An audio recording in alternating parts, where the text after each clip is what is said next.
আসসালামু আলাইকুম।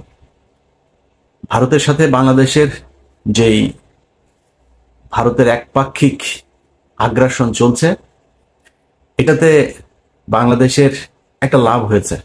সেটা হচ্ছে পুরো জাতি আমরা এক, দেশের প্রশ্নে দেশপ্রেমের জন্য আমরা এক জায়গায় চলে এসেছি। এটা হচ্ছে বাংলাদেশের লাভ।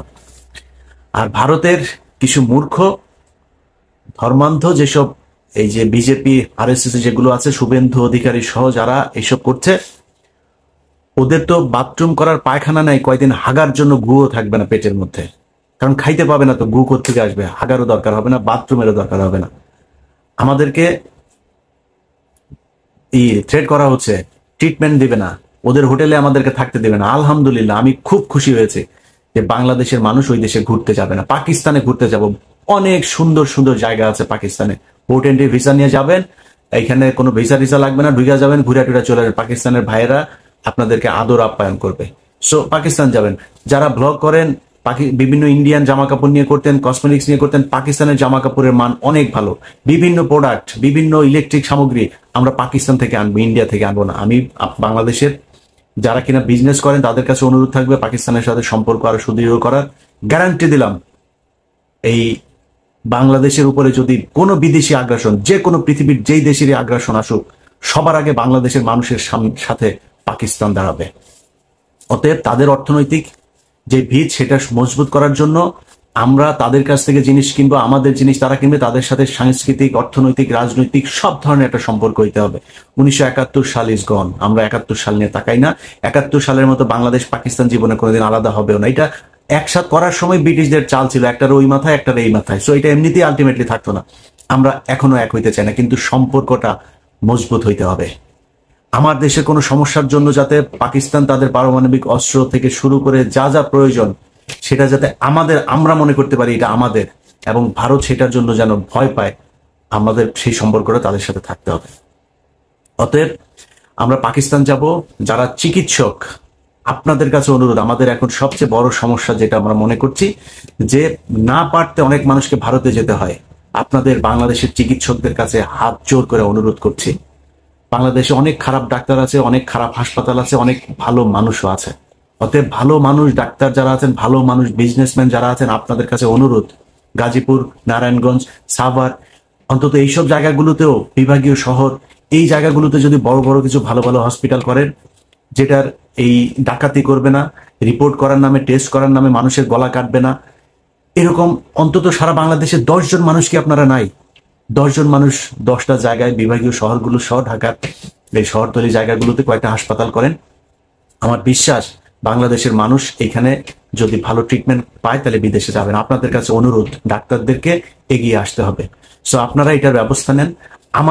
আমার যতটুকু গ্রহণযোগ্যতা আছে, আমার যতটুকু পরিচিতি, আমার সোশ্যাল মিডিয়াতে যতটুকু মানুষের কাছে যেতে হয়, আমি আপনাদের এই হাসপাতাল করার জন্য যত প্রচারণা দরকার আমি আমার জায়গা থেকে করব।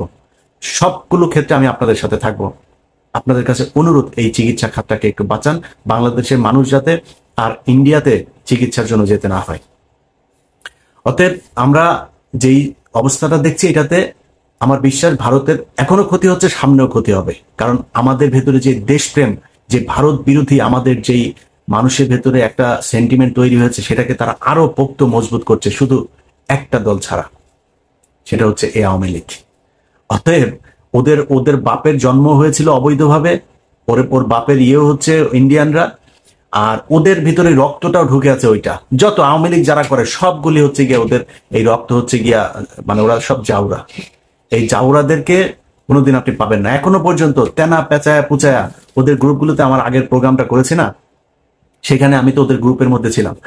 সেখানে ওদের কাজ হচ্ছে বিভিন্ন ধরনের আপনার করা, এই যে বানানো, কি বলে, রিপোর্ট, এগুলোরে ওরা এই এই আমেরিকাতে, তারপর ইউরোপের বিভিন্ন দেশের বিভিন্ন গোয়েন্দা সংস্থার কাছে ওরা এগুলো পাঠাচ্ছে। সেখান থেকে নিজু মজুমদার ওগুলি ইমেল অ্যাড্রেস দেয়, এই ইমেল অ্যাড্রেসে এইটা লিখে লিখে পাঠান, এইভাবে লিখে দিচ্ছে। তো লিখে তারপরে কি দিচ্ছে, যে বাংলাদেশে হিন্দুদেরকে অনেক, আজকে 30 জনকে ধর্ষণ করেছে, কালকে 40 জনের বাড়িঘর ভাঙচুর করেছে, আজকে অমুক জনের ছবি দেয়, হিন্দু একজনের ছবি দেয়, ধুতি টুতি পরা, এদেরকে এইভাবে আজকে ইন্ডিয়া পার হয়ে যেতে করছে।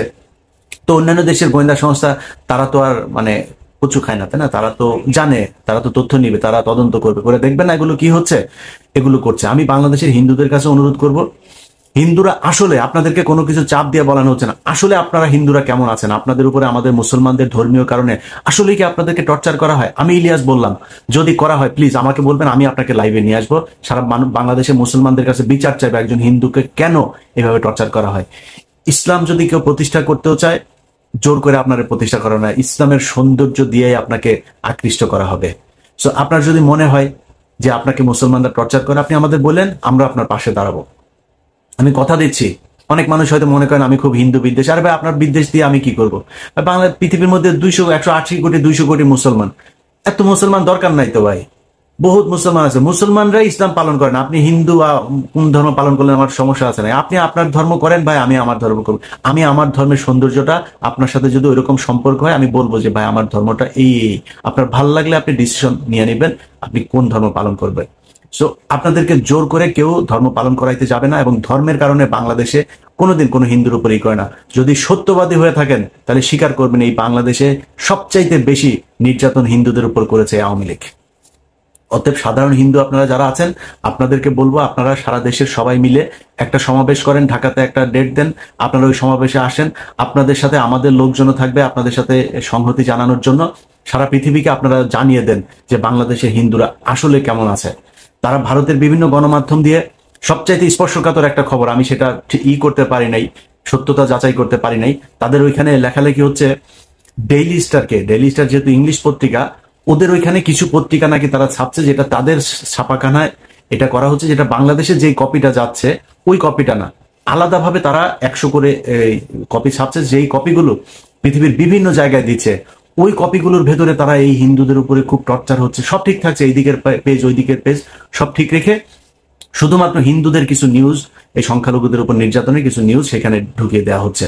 ওই কপিটা তখন পাঠিয়ে দেওয়া হচ্ছে। এখন একটা ইংলিশ পত্রিকার যখন মূল কপি আপনাকে প্রিন্ট কপি যখন দেওয়া হবে, তখন তো একটা দেশ বিশ্বাস করো, আচ্ছা ডেইলি স্টারের মতো পত্রিকা এটা বলেছে, তাহলে তো বোধহয় এটা সত্যি।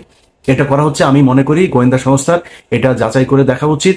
আমি লাস্ট প্রোগ্রামে যেই স্ক্রিনশট, ওইখানে অনেকের ফোন নাম্বার আছে।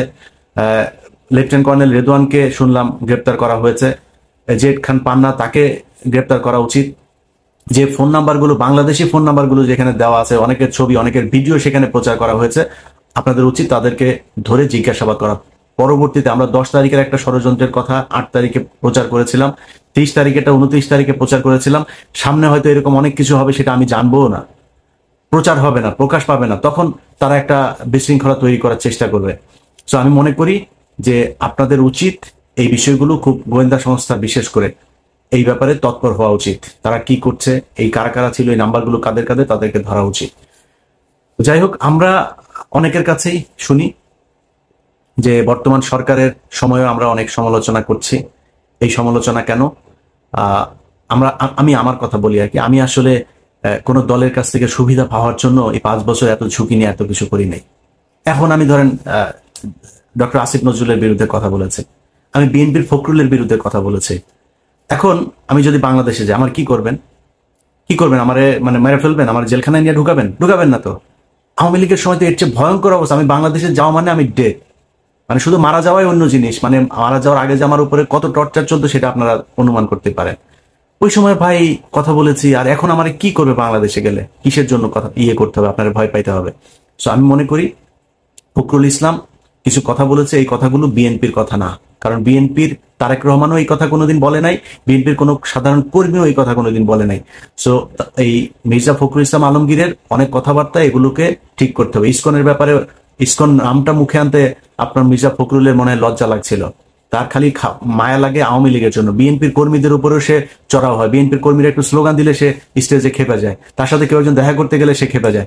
সো মির্জা ফখরুল ইসলামের প্রীতি হচ্ছে আওয়ামী লীগের সাথে, বিএনপির সাথে বা বাংলাদেশের জাতীয়তাবাদী শক্তি যা তাদের সাথে না। অতএব তাদের ব্যাপারে আমাদের সমালোচনা থাকবে। এই সমালোচনা কেন? একদম স্পষ্ট পরিষ্কার। কেউ যদি প্রথম আলোকে বাঁচাইতে আসে, কেউ যদি ইসকনকে বাঁচাইতে আসে, কেউ যদি আওয়ামী লীগকে বাঁচাইতে আসে, সেটা করতে দেওয়া হবে না। অনেকে মনে করতে পারেন যে ভাই বিএনপির সমস্যা না হলে আমার সমস্যা কি? আমার ব্যক্তিগত সমস্যাও আছে। এই বাংলাদেশে যদি নাকি আওয়ামী লীগ আবার ফিরে আসে, তাহলে মির্জা ফখরুল ইসলামের আগে আমার বাড়িতে ভাঙচুর করতে যায়, আমার পরিবারের মানুষের উপরে নির্যাতন হবে। এটা আমার মাথায় আছে। সো আমার সমস্যাটা মির্জা ফখরুলের চাইতেও বড় সমস্যা। মির্জা ফখরুলের মতো এরকম নাম ধরে ধরে বিএনপির বলতে পারি যারা আওয়ামী লীগের কাছ থেকে এই সরকারের 15 বছর টানা টাকা নিয়েছে। অনেক নেতা আছে যারা মুখ পুষা ফেলে এখন, যে বিদেশে বৈশা আমরা বলে কি বলে ব্লগার, আমরা হচ্ছে গিয়ে আপনার খায়া দেয় কাজ নাই, আমরা নাকি করি। তাদের ব্যবসাপাতি সবকিছু ঠিক ছিল, এইসব ব্যবসাপাতি কিছুই হয়নি। তাদের ব্যাংক ছিল, ব্যাংকও কিছু হয়নি। সো এত পুষা ফেলেন না ভাই, আপনাদের বিরুদ্ধে আমরা কথা বলি নাই, বলতেও চাই নাই। আপনারা বিএনপি করতেন, এইটুকুই যথেষ্ট। বাংলাদেশে যে অবস্থা ছিল, আপনাদের ডেডিকেশন আছে। মির্জা ফখরুলও মনে করেন যে বিএনপি যে অন্তত করতো, এইটাও সমস্যা নেই, এইটুকুর প্রতি রেসপেক্ট তাদেরকে দেখাই, যে কারণে অনেক কিছু বলি না। বিএনপি নিয়ে যদি অনুসন্ধান শুরু করি না, তাহলে মুখ দেখাইতে পারবেন না, অনেক সমস্যায় পড়বেন। অতএব আমাদের ব্যাপারে কথাবার্তা বলতে গেলে না, একটু মুখে লাগাম টেনে তারপর কথা বলতে হবে। এই দেশে আপনাদের পাশে কোনো মিডিয়া ছিল না, আমরা ছিলাম। যাদেরকে এখন ব্লগার বলেন না, এই ব্যক্তিরা ছিল আপনাদের পাশে। খুব হিসাব করে কথা বলতে হবে। আমরা টাকা পয়সা নিলে না, বিএনপির কাছ থেকে না। এখানে এতদিনে 3-4টা মিলিয়ন মিলিয়ন ডলারের বাড়ি থাকতে, আওয়ামী লীগের সময়ে এইসব অফার আমাদের ছিল, আমরা সেগুলোতে যাই নাই। অতএব আমাদের এত সহজে কিনা ফেলতেও চায় না, বিক্রি করে দিতেও চায় না। কথা বলতে গেলে খুব হিসাব করে কার বিরুদ্ধে বলছেন ওটা বলতে হবে ওইভাবে। তো যাই হোক, আমরা কোন সরকারের বিরুদ্ধে না। ইউনূস সরকারের এক সাংবাদিক লিখেছে আমার নাকি বাংলাদেশে যাইতে সমস্যা, এটা বোঝানোর জন্য নাকি করছে। আমি আমার ভিডিওতে বলছি আমার বাংলাদেশে কোনো সমস্যা নাই। ডক্টর ইউনূসের বিরুদ্ধে কিছু বলেছি, নাহিদের বিরুদ্ধে কিছু বলেছি, আসিফের বিরুদ্ধে কিছু বলেছি, অন্য অনেক আছে তাদের বিরুদ্ধে কিছু বলেছি, বলি নাই তো। ইভেন কি হাসান আরিফের পুত্রবধূ, সে আপনার করছে, আপনার তার বিরুদ্ধে করছে, সেটা নিয়েও তো এখনো পর্যন্ত কোনো কথা বলি নাই। তো আমরা এদের বিরুদ্ধে তো না, আমরা হচ্ছে বিশেষ বিশেষ ব্যক্তিদের বিরুদ্ধে, যারা প্রথম আলো, ইসকন, ভারত তাদেরকে বাঁচাইতে চায়, ভারতীয় চরেদেরকে যারা শেল্টার দিতে চায়, আমরা তাদের বিরুদ্ধে। তাদের বিরুদ্ধে যদি মরার মতো পরিস্থিতি তৈরি হয়, আমি ইলিয়াস, আমার যদি কোনোদিন ধরেন কোর্টের মধ্যে দেখেন না, পুলিশ আমার 2 হাত পা ধরে তারপরে পুলিশ আমার কোর্টে উঠাচ্ছে বাংলাদেশে, ওইখানে দাঁড়ায়ও আমার সর্বোচ্চ, আমার মুখ যদি চেপে না ধরে, ওইখানে দাঁড়ায়ও আমি ভারতের বিরুদ্ধে কথা বলে যাবো, কোনো কিছু দিয়ে ঠেকাইতে পারবেন না। এইটুক ইমান ভেতরে আছে। অতএব আমাদেরকে এই কোন দলের হয়ে কাজ করতে হবে, কোনো কারোর চামচামো করতে হবে, এই জন্য বাংলাদেশে 2000 মানুষ জীবন দেয় নাই। যাদের সন্তান মারা গিয়েছে তাদের কাছে যা জিজ্ঞেস করেন কেমন লাগে, তারা এই জন্য মারা যায় নাই। এই দেশটা ঠিক হইতে হবে, ঠিক না হওয়া পর্যন্ত যারা ভারতের পক্ষে, আওয়ামী লীগের পক্ষে, এগুলোর পক্ষে দালালি করে যাবে, তাদের ব্যাপারে আমার এই আন্দোলন চলতে থাকবে। আমরা যেটা করছি আসলে এটা শুধুই সাংবাদিকতা না ভাই, এটা বিপ্লব, এটা বিদ্রোহ। অতএব মাথায় রাখতে হবে যে যে কোনো পরিস্থিতিতে আমাদের উদ্দেশ্য একটাই থাকতে হবে, সেটা হচ্ছে ভারত কোনোভাবে এই দেশে দাদাগিরি করতে হবে। আপনি চুরি করেন ভাই, বিএনপির লোকজন আপনারা যেখানে যা পারেন, চুরি বাটপারি যা চলতেছে অনেক কিছু, সেটা বলতেছি না, চলতে থাকুক, সমস্যা নেই। টাকাটা বাংলাদেশে থাকতে হবে, কারোর উপর বেশি জুলুম করেন না। আওয়ামী লীগের জিনিসপত্র সব আপনারা টেক ওভার করছেন, আপনার সুইচিং হচ্ছে, কোনো সমস্যা নাই, এটা নিয়ে কিছু বলছে না। কিন্তু ভারতের ব্যাপারে আর আওয়ামী লীগের লোকজনের শেল্টার দেওয়ার ব্যাপারে খুব সাবধান হইতে হবে। কোথাও যদি শুনি কেউ, সেটা জামাতের আমিরও যদি হয় না, আওয়ামী লীগের কারোর করছেন, আমি কিন্তু জামাতের আমিরকে ছাড়বো না। অতএব আমি জামাতের আমিরকে রেসপেক্ট করি, তারেক রহমানকে রেসপেক্ট করি, বিএনপির নেতাদের রেসপেক্ট করি, কর্মীদের রেসপেক্ট করি, ছাত্র শিবির, এই জামাত ইসলাম সবাইকে রেসপেক্ট করি, কিন্তু ওই জায়গায় আমি খুব এইটার জন্য আমাদের যে কত করবেন, বুঝাবেন, করবেন, এটাতে লাভ হবে না। যাই হোক, আপনাদের কাছে অনুরোধ, বাংলাদেশ একটা ক্রান্তিকাল অতিক্রম করছে, আমরা সবাই এক ভারতের প্রশ্নে।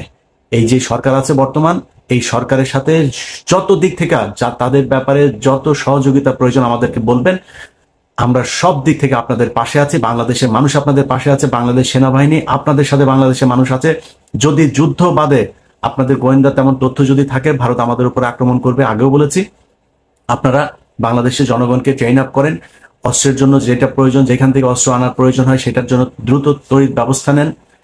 আমরা ভারতের বিরুদ্ধে বাংলাদেশের মানুষ যুদ্ধ করার জন্য প্রস্তুত। এবং অনেকে বলতে পারেন যে ভাই আপনি তো আমেরিকা বসে আছেন, কথা দিলাম এই ভিডিওর সামনে বসে আবারও কথা দিলাম, যেদিন ভারতের সাথে যুদ্ধ বাঁধবে, যদি নাকি পরের দিন আমি ইলিয়াস বাংলাদেশে ফ্লাই না করি, জীবনে কোনোদিন আপনাদের সাথে মুখ দেখাবো না। এই যুদ্ধে প্রত্যক্ষভাবে অংশ নিয়ে শহীদ হইতে চাই, এটা স্বপ্ন। ইনশাল্লাহ বাংলাদেশের মানুষ যেভাবে এক আছেন, সব ক্ষেত্রে আমরা আশা করি যে আপনারা এক থাকবেন। ভারতের ব্যাপারে আমরা এক হয়ে তারপরে তাদের বিরুদ্ধে লড়বো। সবাই